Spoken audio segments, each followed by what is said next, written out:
they've been around the Dota block, all right? This ain't their first rodeo, and looking to saddle on up here, OTK. Scouts out the Roche pit. They want it.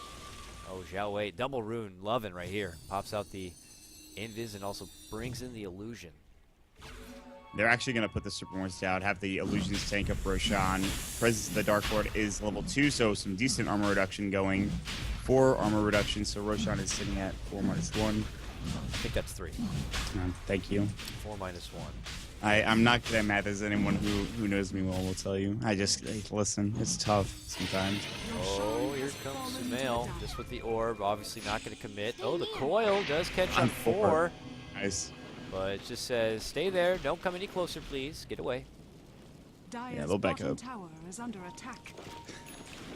That's not a bad coil, but the problem with that coil was there's no follow-up. It's on cooldown now. Kind of had to use it to get away. Luckily, it's not the longest cooldown ability, so... They could have been nervous. ROTK was in flight. He was probably looking for a blink.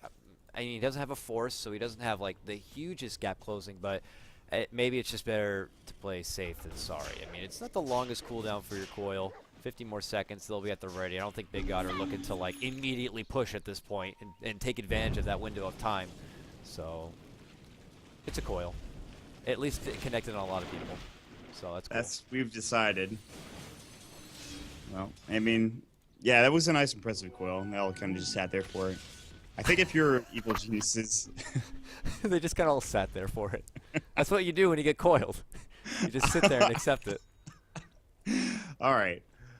We're getting clowny. I'm a bit tired. I do apologize. I shouldn't be tired. You're the one that should be tired. Ultimate Orb on the Slark. He's going for a Scotty more than likely. There's no reason to mind anything else. Blink finally done for Smell. I'm surprised it took him this long to get that Blink. You can't count out Lincolns. There's a lasso in the game.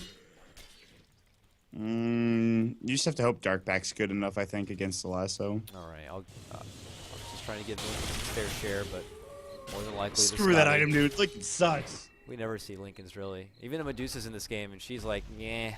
I might get Scotty too. I want a Scotty too. Yeah, like the phase Scotty is like super strong all of a sudden, but he even goes phase Yasha Scotty, which is like even better. It's like such a good build. Just the casual morbid mask. Yeah, I don't know, like that's such a weird pickup. I guess like it's just because he didn't have many mana shield levels early on, so it helps just to farm the jungle more effectively and just stay alive. I guess it's weird. RTK almost has his Bat Rider tool belt, Force Staff almost complete. The rest of his goons are able to finish out the tier 2 tower at the bottom lane, committing the wards for it, but it is a trade after all. Evil Geniuses are able to secure a top tier 2 here. Fear rather, leading out the front. Already has the 1 ultimate orb, money for the 2nd. He's getting pretty damn close to this Scotty, and he's ready to kind of go knocking at this top tier 3 if he wants to, but we'll see if Big God, mind you, still have the Aegis on hand. Going to continue to keep the pressure while it's alive. And for now, Evil Geniuses are doing, like I said, a really good job in forcing rotations from Big God. And if Fear gets this Scotty, they're in a pretty good position. Once that Aegis goes down, maybe they could take a couple more towers and even try to pressure high ground, because you still, I mean, again, Medusa's going to get very farmed and it's going to be tough to deal with her later on, even Shawade as well. But I don't know, it's tough because Evil Geniuses don't have the... I mean, Slark's good in the late game, but other than that, they really they have the 1 core, whereas Big God have the 2 because of the Shadow Fiend and obviously the Burning Medusa, so... What do you think Owie's farming up? He's got 1,800 gold. Is it too late for the catch-up Midas? Like, is he going for a Radiance? I doubt the Radiance is coming out. I just think you could go, like... Let's see... He went for Arcane, so he's going utility. Like sometimes you'll see Treads coming out on Naga Sirens, and that way you can transition into farming hero later. You can get like Diffusal Blades fine, maybe even like a Manta style for extra split pushing if you're trying to ride out the game. But he went Arcane, so I don't know what he's gonna go for here. He could go for some utility items. We'll see what he picks up. He does have a lot of money though. Yules or the good old classic Force Staff maybe. We'll see how support driven he wants to go. It's really percolating my interest here as he holds that 2K. But mid lane, there's the pressure. Tier 2 now. These are the wards being dropped. And mind you, a game where Big God got to be feeling comfortable as the game goes on with the Medusa at their back. But there's the Scotty. It's going to be completed by Fear, but The first one to finish this race was Burning, and ooh, sweet, a double stack for me. And he's going to be able to get this farm. They ping it out. Or if ELGs head that way for maybe a contention. Nope, that's just free gold in the bank for Burning. That's huge. That's actually so big. That stacks so much money that just goes the way Burning and Shoei. Like, it's... Oh boy, the bank of Burning gets bigger.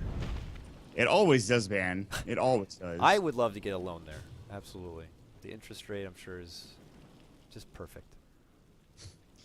Burning is the king of farming and having gold in his pockets. He's a Lannister, for God's sakes. I don't think you watch Game of Thrones, but that's a reference I'm sure a lot of people like. I wasn't sure if it was like that or Harry Potter or something. I'm sorry. I haven't watched really either. It's the same thing. The Dingle Doors. Yes. Castle Dwendorf. Sorry. I watched a little bit of Game of Thrones. You're literally throwing it. You're actually just insulting like hundreds of people in chat right now. I like the show, but I have to go back and catch up. So I don't know much about it. Oh, hold on. Here, trying to go for a snipe on the Lanham. It was an assassination. I hope someone was there to take pictures. But jump forward, RTK immediately pulls back. BKB going to be popped. Stone Gaze, but the sleep says, hold your phone. Requiem flies. Fear eats a bit of damage, and well, that looks like there's the Naga trump card to the Medusa. It prevents Burning from really dishing out a whole lot of damage. This is like Naga on Naga action. It's kind of sexy. Kind of action, yes. In a weird way. Best. I don't know. Shoei's gonna head towards the bottom rune spot. Level 3 ult for the Shadow Fiend would have been perfect there. Might have even gotten a kill, but level 2 is just not enough. And they tried to fight him. They tried to single him out with the Song of the Siren and fight him when his BKB was up. But I think Fear and Axe got disabled probably from the Medusa ult. I'm not sure. And they just couldn't fight. So they had to just leave at that point. If they were able to single out him with the BKB on, with like a Berserker's Call and right click from the Slurk, they'd probably get that kill. But BKB is still down for 23 seconds. And actually, Evil Geniuses are taking hold of the jungle coming out of BG. So... this is feeling like a bit of a boost coming out. Feeling the vibes right now for EG. Aoi also still holding 2,500 gold now. They make the jump there. Get snap on ROTK. He could be in trouble, and he will be taken down. Aoi helps out with that Riptide, and now Ice is going to be in trouble here. Fear moves forward, but here comes Burning. No Stone Gaze rather yet. 10 more seconds. A trap comes out from Lanham. Pounce able to get away. Fear's under the Shadow Dance and walks on out. PPD, though, zapped in the ass from Lanham.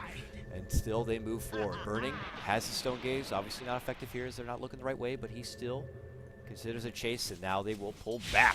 The long-winded one ends up being ROTK in exchange for PPD. That was a really patient play from Fear to hold that Shadow Dance for that long.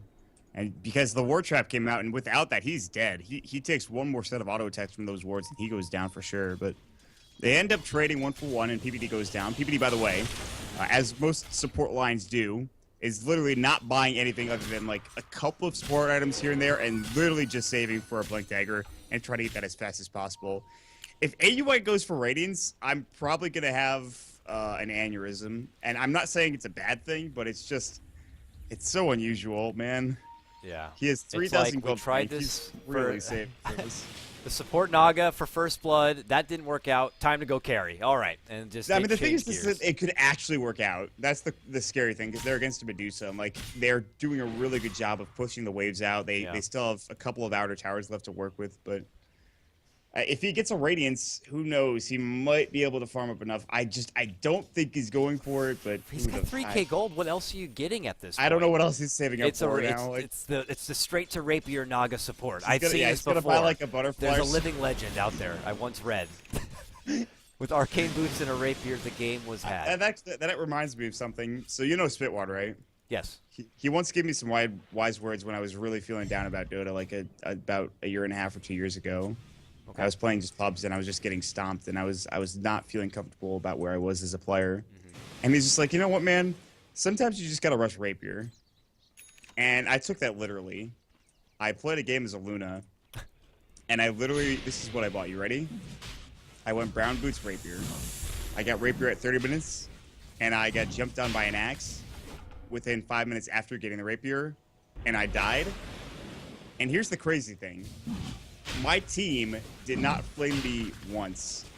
I don't know what happened, but it was like the gods from above descended on me so that I could have that game, laugh a little bit, not get flamed, and still want to play Dota afterwards.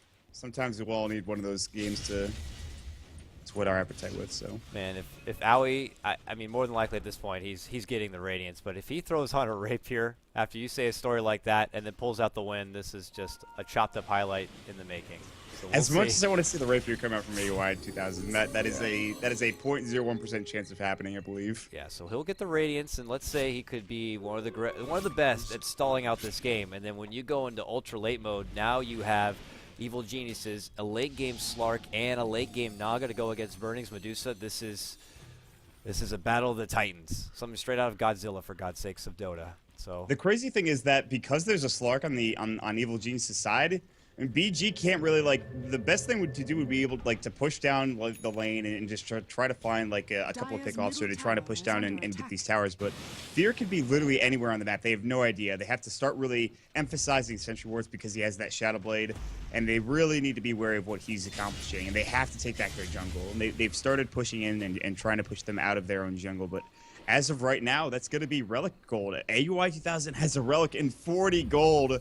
I mean, it is 29 minutes, but that's not bad for support, all things considered. yeah, but it's just a Relic right now, and Big God are looking to fight. And what are you going to do with a Naga with just the Relic and really not a lot of meat? I mean, these illusions might be easy pushovers. You're looking at Zhao 8 now as an Eagle Song. He's almost got the Butterfly. That's going to make things dicey even for Fear to right-click him. They need more the courier. time. Oh, no, the courier. Oh. Sorry, they didn't lose anything. He could just walk there and get it next time. At least didn't have the Relic on it. But it's just more gold going the way of BG. I mean, actually, Evil Geniuses made the right play there. They knew they were all missing off the map. They actually all backed up Burning, or rather Fear doesn't need to back up because he has Shadow Dance. But they had a good idea of what was happening. They didn't give a shit about the courier apparently. Yeah, now, so whatever. Now he's. I was questioning how hard it was going to be to fight with just a Relic. Now he doesn't even have that. Pushing in the base. Wards are going to be dropped, and now they dish out the damage, and he says pause. But this is the thing. This is why you picked Naga, so that you could clean up the Serpent Wards and just deal with them. And Universe is going to go with the call now as well. Grim Pearl, 4-step onto Shower to push him into the base more. Now he's going to pop the BKB. There's going to be the big ultimate. Fear gets hexed up as well. Fear's going to go down. He doesn't have a buyback. What a big play for BG. And that might provide them the tier 3 tower. Sumail's going to get chased down. He's actually looking for the courier, but oh my god, that turn radius though. He can't even move. The last one goes to the last move from RTK. Got a bit too greedy there. He's going to get hexed up, 2 down. Tier 3 towers done. PPD getting dove up. Buyback from Sumail. Again, no buyback from Fear. Big jump in from Universe. Pops the blade now, but he can't get the proc to that. He will get Lana. No, they actually push it back. Sumail's going to die back, but they will get 2 jams in from Universe. The 2 Culling Blades. Double kill for Burning. 3 for 3 trade. They're trying their best to defend. They actually glyph. They have Aegis though on Xiao 8. Buyback coming in from PPD though. He's gonna walk in. He does not have Finger of Death. They get the melee racks. They're gonna back up. Big hit to the EG base. They don't want him to get away with that. Zhao 8 still holds the Aegis. They want to at least take care of that one. Universe dunk him. Oh, what? Mech, oh, it though. didn't work. The mech saved him at the last second. The threshold was too high. They still end up dropping him. The Aegis will be procced. But I think with that, they walk away. At least taking away that extra life. They do lose the melee racks. So a big hit. Evil Geniuses know that Big God maybe wanted to bring it in the late game, and they change gears and try to put together a more dominating late game force. But it looked like Big God maybe got online and were ready to go a bit too soon. I'm pretty sure they looked at AUI and they were like, okay, this guy's farming our jungle. He hasn't bought anything other than Arcane Boots. He still doesn't have anything other than Arcane Boots. He's probably going for something like a Radiance. Yeah. The crazy thing is that AUI, once the courier comes back alive, he'll have it. Or he's going to go buy the Relic now, and then he's going to have it very soon. But Big God are already posturing inside of Roshan despite it being down for some period of time. Lonham has got no ward. He's just sitting in the side of the pit for whatever reason, so just chilling. Net worth is probably one of the steepest drops. When you look at that, that's like a roller coaster I would not want to get on. And XP is almost the same there. Big things for Big God. Jump up. Lanham could be in trouble. Dagon and the follow-up auto attack secures it. Zhao Wei's going to get spotted, but he gets stunned. But now they get hold of Sumail again. RTK has just had Sumail's number with these lassos all through the game. Yeah, no, RTK's played a very good Batrider game. These lassos have been on point. That's why I was like questioning the non-ban to it. I feel like Big God, whenever they have the opportunity to get that right, they just snag it up for OTK. Certainly a good hero. Solid hero. It always has been. They're going to walk up to the tier 3 tower middle lane. Like Berserker's Call is going to go. All right, here's the fight. Jump in, gaze, burning. The song is going to cancel it, looks like, for now, and Xiao 8 will walk back, BKB'd. It looks like it's only temporary. Big God are going to still continue to push on in, though ROTK's Fireflight could come to a close. Obviously not going to be able to work with the lasso here. They slowly just pelt from the low ground. Burning with that Eagle Song, extra boost of damage. And really, Evil Genius is kind of questioning what their next motive is. Fear tried to sneak forward, pulled back, goes in again. Pounce is not going to catch, but, oh, it did catch, but now he gets forced away from home. Universe moves in and tries to get the burst on the Xiao 8 fingered. Call. Burst, and there's the Requiem. And unfortunately, that's going to be a big turnaround for EG. And now Burning trots on forward, back behind Sumail, gets the lasso off, dagging on the Lanham, but now he gets kidnapped again. ROTK constantly grabs him up with the lasso. That time off cooldown and at the ready. Fear even pulling out the buyback for this one. Big God walk away with big winnings again. They don't get the tier 3 tower down, but it's a big fight for them. Fear is not going to be denied. Bash? Ooh, no first hit bash for Fear. Unfortunately, the RNG was not with him there. Buys back as he gets just enough gold to do so. And he finds nothing off the back end of it. I think they probably take the base, though, if he doesn't buy back. So at least he pushes them back from their tier 3 tower. And that did take a lot of damage. Now there's a Butterfly on Burning. He's Butterfly, Manta, Scotty, FaZe at 34 minutes into the game. His GPM is currently above 600. It'll probably increase as the game continues. So as much as AUI is going to try to farm out this Naga Siren Radiance, and well, I mean, his next couple of items says he already has the Radiance. Like, if Burning keep, or if Big God keep doing what they're doing here and just trying to pressure the towers and take buildings, I think they probably just take the game. Evil Geniuses are a bit too far behind now, and they have, I don't know if they have enough time to catch up. They just need to stall while they can. They have one of the best at doing it in the game. It's with this Naga. Lots of potential creep cutting is probably going to be in our near future here to even try to salvage what they can with a little bit of backdoor protection.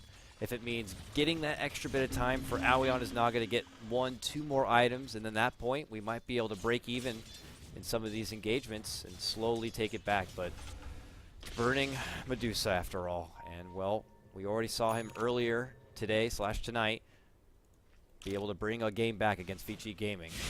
He's looking just as farmed at this point. That Butterfly recently complete. What the hell are you going to do with that Morbid Mass, Burning? Can you please just sell it already or decide to turn it into something? I don't know. For me, it's almost becoming an eyesore and is what is turning out to be a beautiful inventory.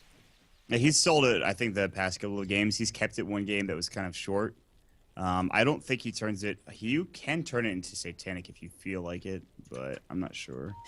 I don't think he does that. And yeah, I think for now they're more than content with just farming. I feel like they should be pushing into the wave and pushing into the towers and trying to make something happen. But it's just the fact that, you know, if you get a Naga with a Manta style and a Heart of Trask, that these illusions are going to be a lot more difficult to deal with. For now, you just right-click them once or twice and boom, they're dead. It's not even an issue. But you let this game go on a bit longer, and all of a sudden you're in a position where the creep cutting is not only going to be the only issue, but it's going to be Naga Siren with, you know, towers, you know, falling to her illusions alone. So they got to find Roshan and they got to push down and try to finish this game off. Roche is back up. It wasn't that long of a timer, but they haven't really scouted it out yet. Just kind of create a little bit of space for themselves, so that way they can have the space to move in there and get the job done. It shouldn't take that long with your Shadow Fiend and Burning with his new right click. I'm sure it'll be pretty swift. So Evil Geniuses, they're banking on this. They smoke. They head that direction here. It looks like they might go for a Roche contention here. Oh boy. Do you think they could do it? Universe with his blinking axe, is that going to be enough? I think they could absolutely do it. They have a lot of damage, and they're going to song up, and this could be a good fight for them. Universe is going to get into a really good position here, but he might not be able to do much. The Berserker's Call is going to go. They're going to get the air spike. Xiao 8, he is going to fall, but the Requiem does go and does so much damage. Fear won't have buyback if he goes down. They're going to lose 3 heroes. Burning with the split shot decimates everybody. The Super Wars placed down. Fear is going to go down. He is dead for 90 seconds. take Roshan if you want, but you could just push down mid, and I think that's exactly what they're going to do. They're going to try to finish this game off. Oh man. The Requiem also just so much AoE burst. It makes for easy peasy cleanup. You got so much damage spreads already coming out from Burning's multi-shot. Lanham and his drops down the wards. The Ether Shock also has a huge spread. It feels like EG get hit all at once, and there was just no coming back. And with that, they move on into the base. No buybacks whatsoever on the side of EG right now. And only a little owie, Naga, who's trying to just turn into his own critical mass, cannot defend. So with that, your mid lane actually goes down. Mega creeps. Yeah. His Fear is dead for 46 seconds. Universe is going to have to put in so much work. Are they actually going to back from this? Burning, are you serious? Like, I know you like to play things safe, dude, but, like, come on, man. I mean, I know Universe is scary. I don't know how scary he really is, though. You could have at least finished off the one racks at the top lane. Yeah, seriously. Go to the range racks, force out a glyph, do something. Like, you have 30 seconds. Whatever, they'll take Roshan. I don't know what I'm getting upset for. I'm popping off. Slow and methodical is the way here for Big God. They feel a nice, comfortable lead. I mean, look at the graph. It's ridiculous. Like, I love the fact that they're so patient. I'm going to say they're disciplined. Yeah, exactly. It shows that you are disciplined at the game of Dota. But from a spectator standpoint, oh, okay. Or just by rapier, I guess. You know what? They say, Mott, they say, screw you. You want discipline? I'm going to pour some spicy salsa all over this crap and really go to town. You know what? This is what they wanted to do. They wanted to act like they were being disciplined, go buy a rapier, get Aegis, pick up the rapier, head down bottom, and finish the game off. It's like, okay. It's like a boxing match, and you finish one round, and you're surprised the guy made it out of that round, and now the next round starts, and he's got a punch. He's got wound up back behind. He's ready to throw it. This is Big God now, but what about the defensive EG? They got to throw something together. Oh, no, preemptive call. Fear gets scouted, and they go right back to the base, but they can't get away. Oh, a kidnapping. Universe is going to get pulled right back into the mix, and Burning unloads his new pretty rapier. The right click comes through the blade mail. Not going to be too useful as the stun was there. And here we go. No one gets dropped, thankfully, for EG, but this looks to be the last high ground defense. They saw that rapier and they backed the hell up. They were like, nope, we're not fighting into that, boys. Let's get out of here. They could kill Burning still. He does have the Aegis, so they have a couple of free shots to this tower. Song's gonna go, they'll clean up the wards quickly. And Fear's gonna walk in. They're thinking about going. Ice actually just places high ground. They blow up the Rubik. They're gonna blow up Showade as well. He might not be able to get the cheese off. He gets bashed. He's gonna fall, but Burning is gonna go to work. He gets 2 kills immediately. PPD is gonna fall as well. Fear's gonna get right clicked. He's trying to get up, but the Scotty slow is too real, and he is stuck between a rock and a hard place, and that is GG. Well, the old boys, they do it again. Burning. He played a miraculous Naga Siren. Showade, not too shabby himself, and the Legends, they come out on top. Beautiful work there. Big God get it done with a more standard kind of a lineup. Evil Geniuses, it felt like they were trying something out. You know, I feel like they led in with going with the initial plan of that support Naga, and then they gave it a go. They got so close, just 10 health before getting that first blood, and that would have been game changing. It's interesting to say it like that, like it's that one kill, but that would have been a much more successful top lane, a better experience for Universe. Blink Dagger possibly sooner. The snowball builds up, and well, now we'll never know. But they tried to change gears. It didn't really work out, and Big Dogs are going to be your winner. Now I keep saying Big Dogs. Dags? Well, it's the Big Gods, and big work coming out from them. Solid game, and they move up to, I believe, 11-3. EG moved down to 10-5. I might be wrong about that. I hope I'm correct, but yeah, I mean, Evil Genius is having a couple of rough games here these past couple of days, especially today and 2 days ago, where they lost so far 2 games at both those days. Hopefully, they could get it back going, but I'm not sure if that's their last game or not, actually. Well, according to my fancy little schmancy Liquipedia, they were currently staying at 10-3. This might put them up to 10-4, so I think that would mean they maybe have one more game to go. Okay, and I thought it was 10-5. And I think this was the last match for Big God, though. Now they bump up to 11-4, so their 15 matches are done. And for the most part, both these teams are in a comfortable upper bracket position, but they want to be in a spot where they may want to face a team they feel more comfortable with in round 1. So that does change things a bit, but that concludes this heat. That was what, heat number 5, and we're going to be moving to the heat number 6. Or no, heat number 5 is coming up next. It's going to be eHome versus Rave. Myself and Mott will be back for that one. Catch us on our Twitters at CuddleGuy and at MottDota. We'll be back after a small break.